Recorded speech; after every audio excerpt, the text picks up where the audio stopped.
Many people think that in order to prepare for a crisis, one needs to store enough food and water to last 3 to 6 months.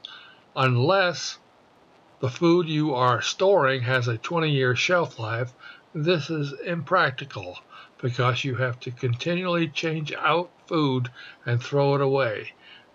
Then what happens when the crisis lasts longer than the food you have on hand? Where do you go to get more food? The stores no longer have food. What do you do then? Instead of storing food and water, building an earth-sheltered home makes more sense, especially when considering living off the grid. The final decision to build an earth-sheltered home all depends on the kind of access there is to the proposed building site. Since the structures are made of concrete and steel, it will depend on whether you can get cement trucks to the site.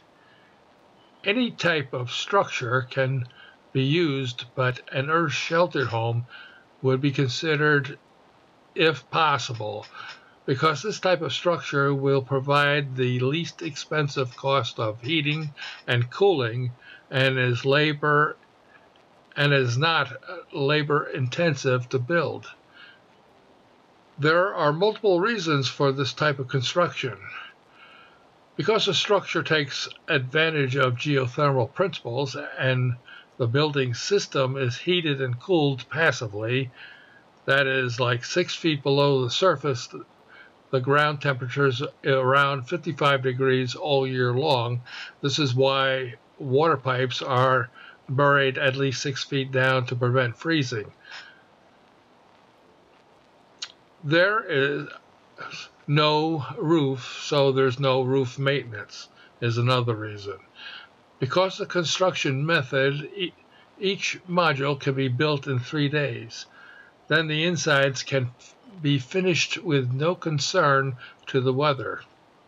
Associated technology could be used on any kind of building type, but because of the cheap heating and cooling method, indoor aquaponics makes more sense with an earth-sheltered home.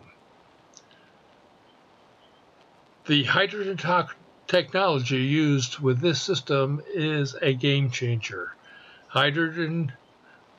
This technology eliminates the need for solar panels and batteries for power storage because the new artificial photosynthesis stores energy as hydrogen, and a fuel cell is used to convert the hydrogen to electricity and allow the system to produce fresh water in the process, which has the effect of extending the water supply in cases where water is at a premium.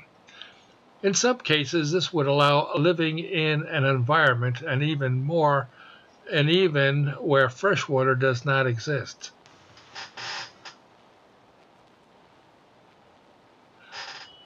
The basic design is a 2-module system where one lives in one module and grows food in the second module. Of course, you can have as many modules as you can afford. The basic design is designed for 2 people, but because of the height of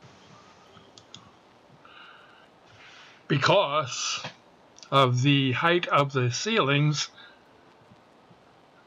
it is possible to put in lofts to accommodate more people. Of course, the actual design of the indoors is up to the owner. For more information, go to the blog offthegridcontrols.com.